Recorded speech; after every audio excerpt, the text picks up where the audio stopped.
Gente, eu acho que não há pergunta mais pertinente do que procurar entender o porquê nós nos esfarelamos de vez em quando. Por que a gente chega ao fim de um ano dizendo assim, está todo mundo quebrado, literalmente quebrado, todo mundo cansado, sem dinheiro, abatido, eu estou cansado, estou quebrado. O que faz uma pessoa chegar ao fim do ano e dizer assim, eu estou quebrado? Alguns esfarelados, outros literalmente assim, destruídos, sem esperança de uma restauração, uma renovação.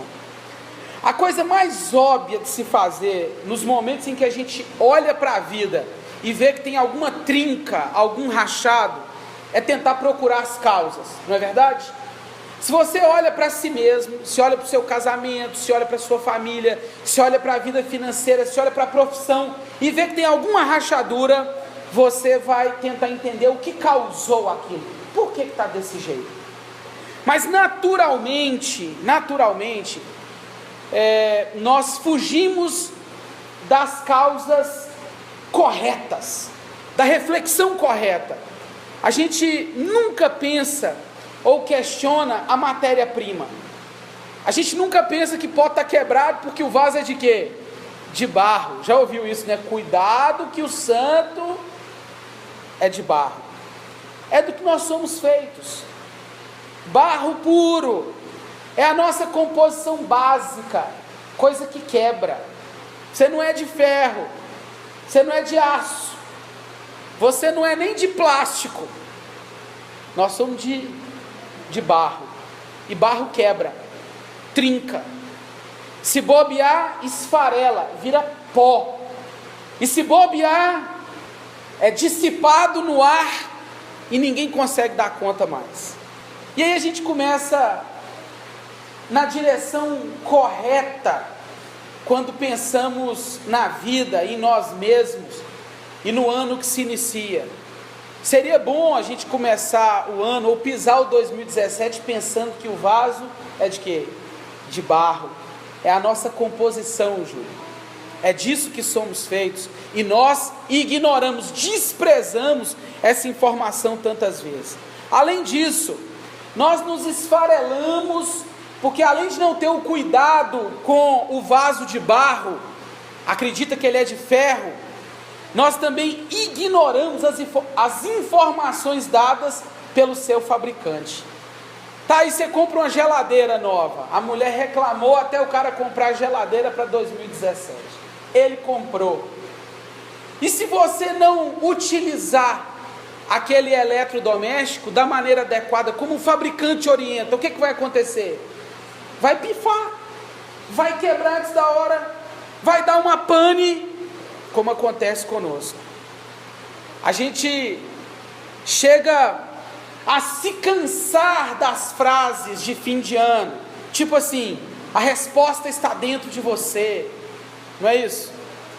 Você é o autor da própria história. Essa eu tenho nojo. Você é o autor da própria história. Você precisa, aí vem, essa coisa motivacional de uma semana. O cara acorda dia 1 de 2017 e fala assim, não, eu sou o autor da própria história. Agora eu sou o bicho mesmo e vou fazer e acontecer e ponto. Não, uma semana para encarar as complexidades da vida ou um ano tão pesado como o que tivemos, nós precisamos saber muito mais do que a autoajuda nos oferece. E a autoajuda, ela nos engana, tentando nos fazer acreditar que nós podemos nos ajudar e a gente pode ser transformado num muro de bronze, numa coluna de ferro. Não, nós precisamos perguntar num 2017 como esse, do que a gente é feito, qual que é a nossa composição básica. O vaso é de barro, gente. Segundo aos Coríntios capítulo 4, Paulo fala à igreja dizendo assim, nós temos um tesouro em quê? Em vasos de barro, neguinho, para que a excelência do poder seja de Deus e não nossa. Tem alguns momentos, eu não lembro o salmo, Tessália, que o salmista fala assim: eu sou como um vaso quebrado. É assim, nós precisamos pensar do que somos feitos. Onde estão as informações sobre este produto, sobre esse utensílio? E no final das contas, a pergunta fundamental: nós estamos nas mãos de quem? Quem é que conduz todas essas coisas? Quem é que faz o que precisa ser feito?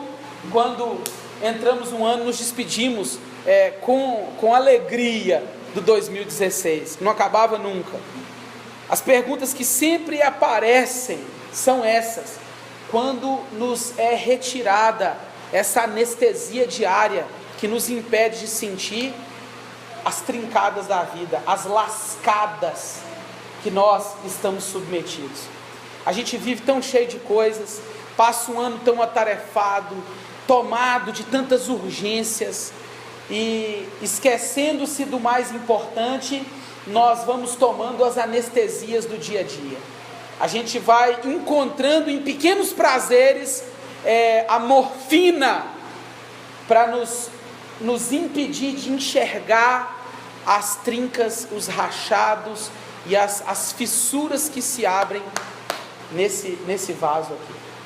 Mas isso é um erro muito grande, porque a gente chega no fim do ano esfarelado, chega no fim do ano quebrado, todo trincado, e a pergunta é: o que a gente vai fazer numa hora como essa? Essas perguntas, elas também surgiram todas as vezes que a dor aparecia nos tempos bíblicos, lá com o povo de Israel.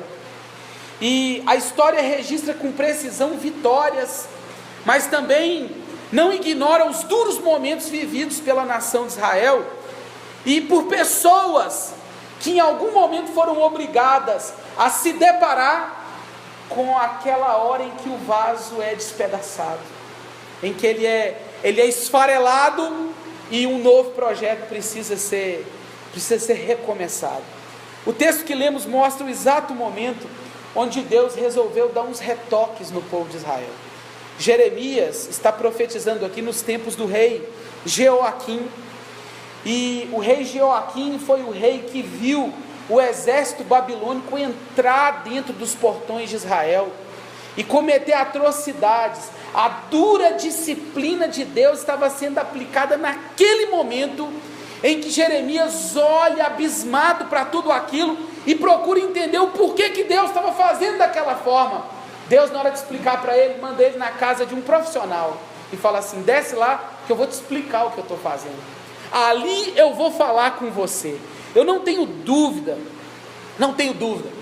que Jeremias, naquele momento de dor do povo, gente, imagine o que é um cativeiro, imagine o que é um exército inimigo entrando na sua nação.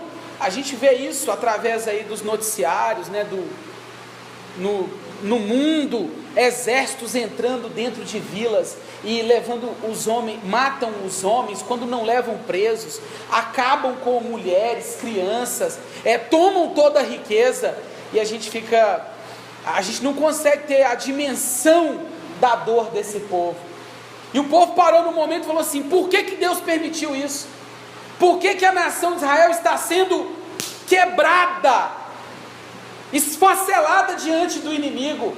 O que aconteceu? Eu não tenho dúvidas que o profeta Moisés, ele também falou assim: por que, Senhor? Por quê?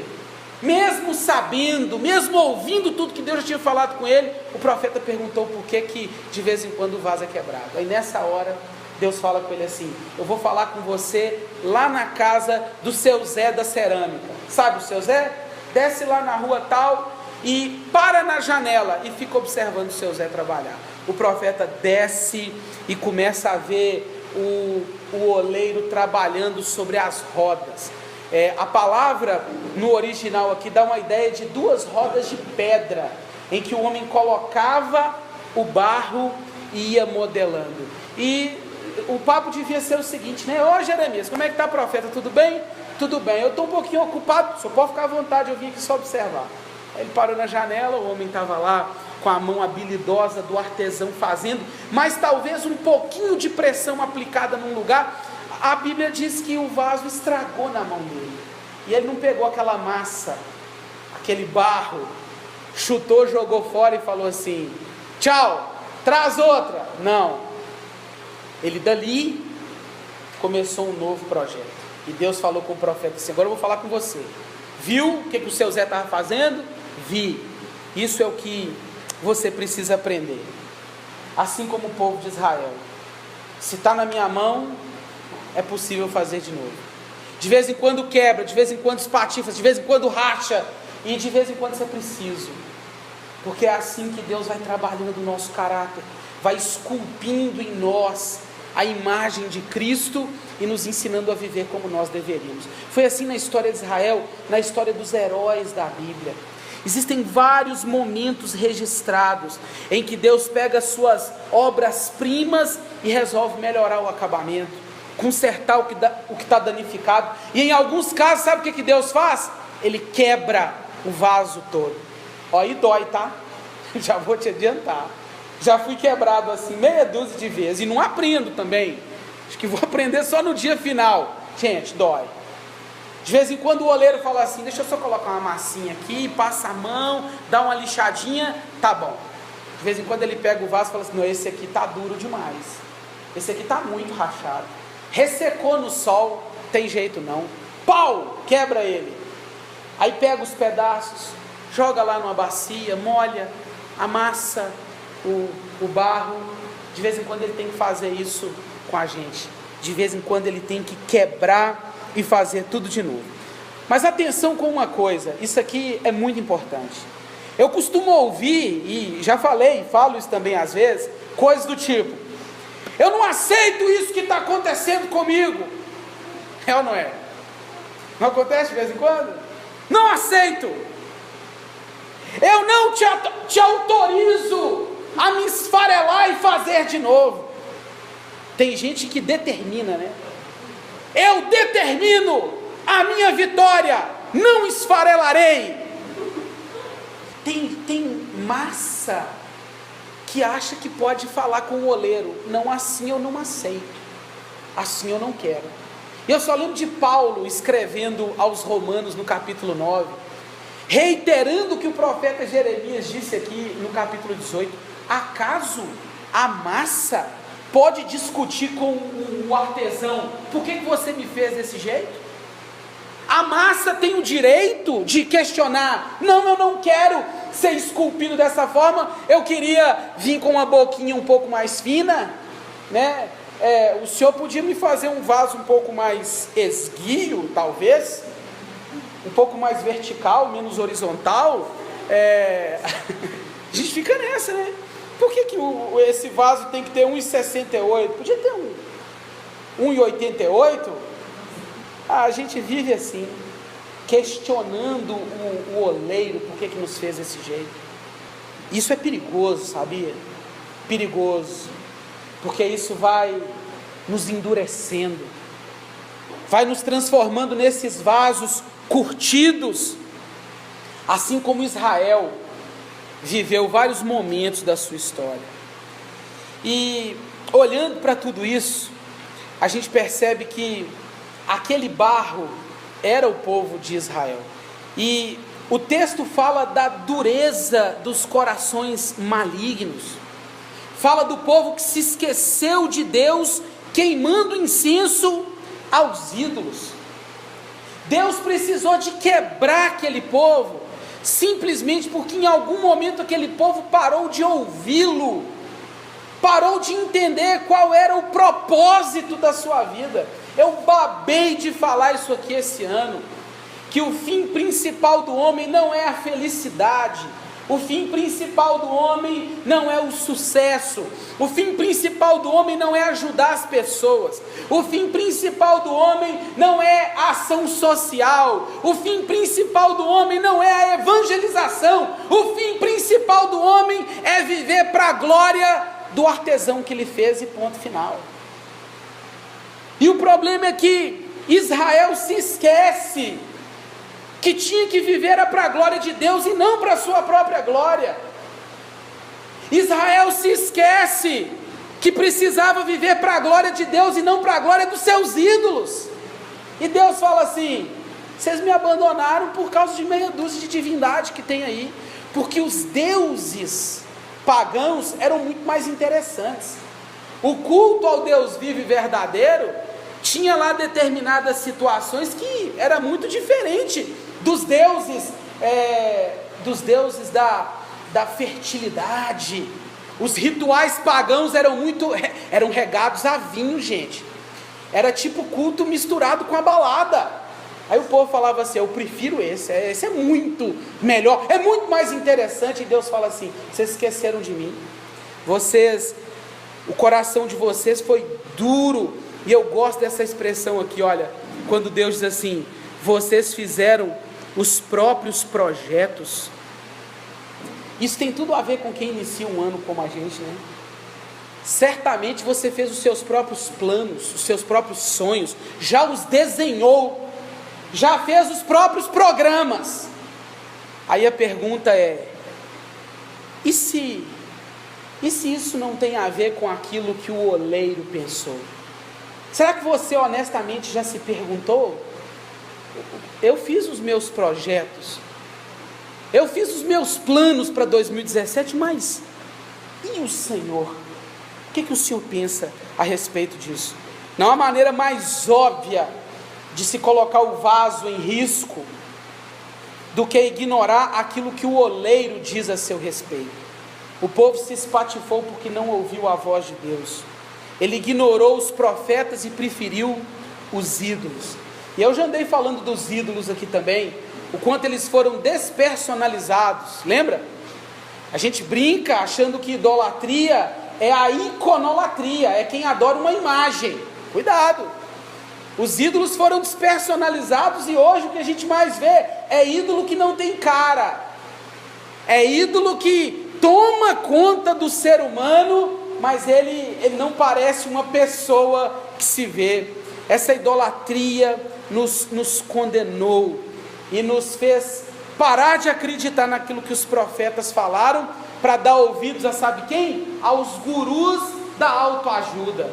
Foi isso que aconteceu com o povo de Israel no passado. Há um fato interessante no livro do profeta Jeremias, que chegou um rei que empreendeu um monte de reformas no templo, um monte de reformas, e aí chamaram todo mundo para inaugurar o templo bonitinho, o ministério de louvor tocando, os pastores pregando, os membros reunidos, os sacrifícios acontecendo, o templo todo pintadinho. Aí o profeta passa por lá, aí todo mundo: olha aqui, gente, esse é o templo do Senhor, olha o que é que nós fizemos. Aí o profeta, vida de profeta é dura, bobo, não é fácil não. O profeta vira e fala assim: quem enganou vocês? Que isso aí, quem foi que enganou? Que isso aí, Jeremias fala, o povo em festa. Jeremias para e fala assim: quem foi que fez vocês acreditarem que só passar uma resinazinha no vaso é o suficiente? Ele vai ser quebrado. E aí, o que tem que fazer com um homem desse? O que aconteceu?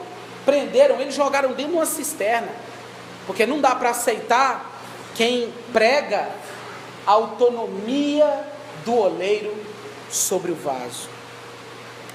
E o que a gente encontra na Bíblia é isso. Episódios que mostram o povo reclamando porque o profeta não profetizava coisas boas. E assim também somos nós, não é verdade? O versículo 12 nos ajuda quando diz assim: não pode haver esperança se nós andamos consoante os nossos próprios projetos. Você fez planos para 2017, eu sei disso. Eu tenho certeza que você está fazendo planos, você está construindo ideias em si mesmo, na sua mente, para o que vai ser de você, com você, no próximo ano. Os nossos ídolos modernos, eles estão nos afastando de Deus e alimentando em nós expectativas que não existem. Infelizmente, nós somos uma geração que não ouve mais a voz de Deus, uma geração que anda travando as guerras erradas, uma geração que vive dizendo ao oleiro: dá licença, deixa eu fazer do meu jeito. Essa é a oração, eu tenho certeza que foi a oração em muitas comunidades cristãs nesse fim de ano. infelizmente. Muitos profetas, eu vou pôr entre aspas, que mais parecem gurus da autoajuda, falando com o povo assim: sonha aí que Deus vai realizar. É ou não é? Vamos ser sinceros, hein? Muita gente pregando assim: vai, Deus é contigo, para aquilo que você planejou, você tem que ter meta e Deus vai atrás. Não, não é assim. De vez em quando ele pega o vaso e quebra, e fala assim: eu tenho autoridade sobre ele, posso fazer um novo projeto, mas tem que estar na minha mão.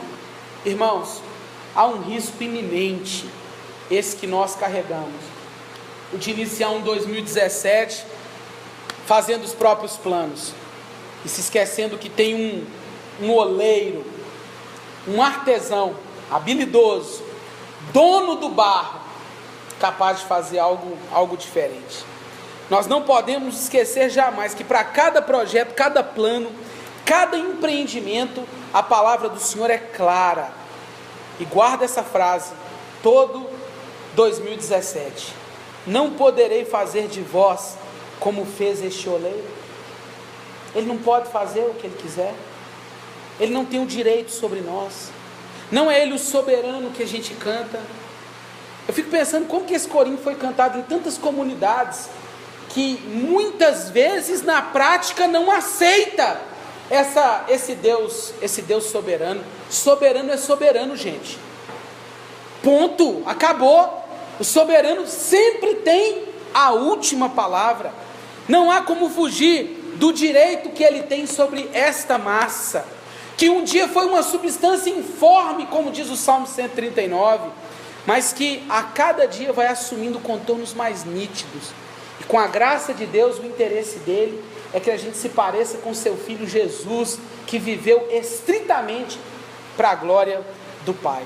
Ele sempre teve um plano para Israel, o povo insistia em não cooperar, e muitas vezes foi preciso quebrar o vaso quase que todo, esmiuçá-lo, despedaçar o mundo cor-de-rosa e fantasioso, utópico, que Israel vivia, para poder ser reenquadrado nos moldes do soberano. É assim com Israel desde sempre. Eles viviam criando regras, preceitos, liturgias, e Deus falava com eles assim: eu vejo o interior de vocês, vocês falam que estão nas minhas mãos, mas vivem fazendo do jeito que vocês querem, sempre fazendo como vocês acreditam que é o certo. E Deus falando com o seu povo assim: volta para mim, porque um coração quebrantado e contrito eu não desprezo. E aqui estamos nós, né, com a desconfiança de mais um ano, fazendo planos, sem entender tantas vezes que as trincas na alma, elas sempre aparecem quando nós nos esquecemos do que somos feitos e nas mãos de quem nós estamos.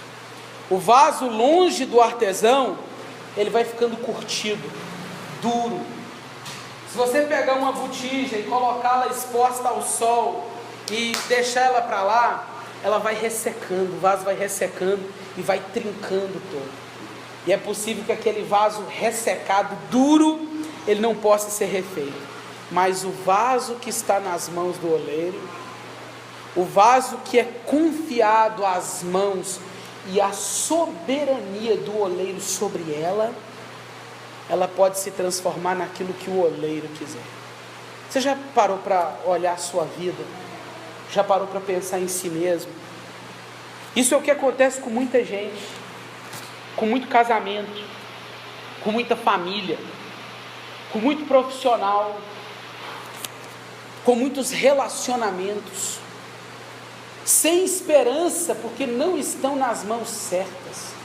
Ou você acha, eu conversava com a Raquel e com a Jamília, eu acho que anteontem, né? A gente batendo um papo lá sobre criação de filho, casamento, essas coisas, essas dificuldades todas. Difícil mesmo, não é fácil não. E eu falava, e a gente concordava, né, entre si, não existe esperança para quem não está nas mãos do Eterno. Não existe. Autoajuda vem, eu conheço relacionamentos. Gente, se não está nas mãos do oleiro, se não vive para a sua glória, e se não está ali para viver de acordo com o propósito desenhado pelo soberano artesão, não tem jeito. E às vezes ele nos pega para fazer alguns ajustes. Tem gente que precisou de chegar à falência para que o vaso fosse quebrado e o orgulho esmiuçado. Tem gente que precisou de provar da doença para que o vaso fosse quebrado, para que pudesse ser refeito. Tem gente que teve que sentir dor para que isso acontecesse. E o difícil é que muitas vezes a gente ainda não aprende, porque ele pega, quebra, começa a fazer um novo projeto, aí nós somos tomados pela autonomia, pelo orgulho, por aquela coisa assim: agora, Senhor, está tranquilo, já que o Senhor me livrou do sufoco, agora eu sei como fazer sozinho. E ele tem que pegar, quebrar e fazer de novo. Esse é o momento em que a gente perde o emprego, que o filho adoece, que a esposa fala, ou o esposo, estou indo embora. Quando as circunstâncias se tornam adversas, quando nós somos confrontados com alguns erros. Nunca tinha acontecido isso? Nessa mesma conversa, né, que a gente estava lá no café, eu falava assim: tem gente que às vezes nutre pela gente a maior raiva que você pode imaginar. E eu acho que todo mundo aqui tem alguém que é uma pedra no seu sapato, é ou não é? Nunca teve uma pedra no seu sapato, não? Tem? Já, né? Vez ou outra tem. Dura é quando essa pedra, assim, você tem que conviver com ela diariamente. É barra. Agora, a gente conversava. Você já pensou que muitas vezes o que uma pedra no sapato fala a seu respeito pode ser Deus te ajudando a lidar com coisas que você despreza sobre si mesmo e que amigos talvez não teriam coragem de te falar? Eu tenho uma ou outra pedra no sapato por aí, gente, e eu falava com as meninas, né? Você acha que... Eu conversando com a minha mãe é mãe, né? Conversando com ela uma vez, falando assim: mãe, tal, não sei quem falou isso, aquilo, outro e tal. Ela virou e falou assim: você tem que esquecer! Esquece! Que fulano falar, você apaga! Você joga fora, não presta! Eu falei assim: não, lógico que não. A gente tem que ouvir e ver aonde tem verdade ali também. Porque de repente até uma pessoa que te detesta, ela está falando alguma coisa que você precisa saber e que precisa mudar. Às vezes é Deus usando a dor de alguém que quer te ferir para quebrar o vaso e fazer um vaso novo, mais bonito, sem aquela trinca, sem aquela rachadura, perfeito para a honra, glória e louvor do nome dele. Eu encerro te lembrando que depois que a cerâmica foi descoberta, houve uma revolução na vida do homem, porque foi através da cerâmica que o homem conseguiu transportar coisas de um lugar para o outro, por exemplo. Entendeu? Todo vaso, por menor que seja, tem um objetivo: a utilidade e a estética. O vaso, ele foi criado com essa finalidade. Ou ele decora alguma coisa, que vaso lindo, ou ele tem uma utilidade. E é isso que Deus quer fazer com a gente. Por isso que ele quebra. Por isso que na autoridade que ele tem sobre a massa, às vezes, Jamília, ele nos espatifa, simplesmente para poder nos juntar os nossos cacos e jogar uma aguinha, compactar a massa, amassar o barro, Brunelli. E dói, viu? Que a mão dele às vezes é pesada. E ele amassa e começa a remodelar um vaso à sua imagem e semelhança. O nosso 2017 está entrando aí. E hoje nós estamos diante de uma palavra para dois tipos de pessoa que vão viver esse ano de 2017. Ambas estão quebradas, porque são vasos de barro. Uma em endurecerá exposta ao sol da autonomia, Natália. É gente que faz os próprios projetos. De repente é você, né, que já até escreveu o seu projeto de vida para 2017. A área financeira, a área sentimental, a área profissional, a área espiritual. E a gente põe o espiritual ali, tipo de desencargo de consciência, né?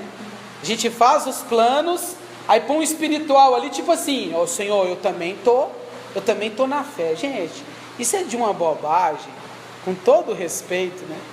Que com sinceridade não dá para aceitar. Ou você vai ficar exposto ao sol da autonomia, de quem faz os próprios projetos e fica gritando para Deus assim: vem me ajudar, eu estou precisando, o Senhor falou que eu ia ser vencedor, que eu era cabeça e não cauda, vem me ajudar. Você vai ficar falando com Deus aos berros, determinando o que ele tem que fazer, obrigando o artesão a fazer o que você acha que ele tem que fazer. Ou você será esse barro molhado, maleável, capaz de ser compactado e refeito, remodelado para o propósito que o artesão te chamou para viver. Ambos de barro, um vaso de honra e o outro que? De desonra. O chamado, assim como o texto de Jeremias 18, é para o arrependimento. Se você se arrepender, colocar a sua vida nas minhas mãos, um novo projeto pode começar hoje. E é o que ele está chamando a gente para fazer. E eu quero falar isso de todo o meu coração, por mim, por esta igreja, pela minha família. Eu acho que hoje é um bom dia para a gente desistir definitivamente desses planos toscos que a gente faz. E que a gente nutre um ano inteiro, só para chegar no fim do ano e falar assim: não deu nada certo, foi tudo diferente. Agora, quem vive debaixo da soberania do habilidoso artesão, não se frustra, porque sabe que nas mãos dele, tudo redundará no seu propósito. Ele está nos chamando simplesmente para se arrepender e falar assim: eu desisto, Senhor, desisto dos meus próprios projetos, e eu quero um 2017 na tua roda de pedra, nas tuas mãos, para que o Senhor me faça um novo projeto. Você pode fechar os seus olhos agora? E eu quero te convidar a um momento de reflexão.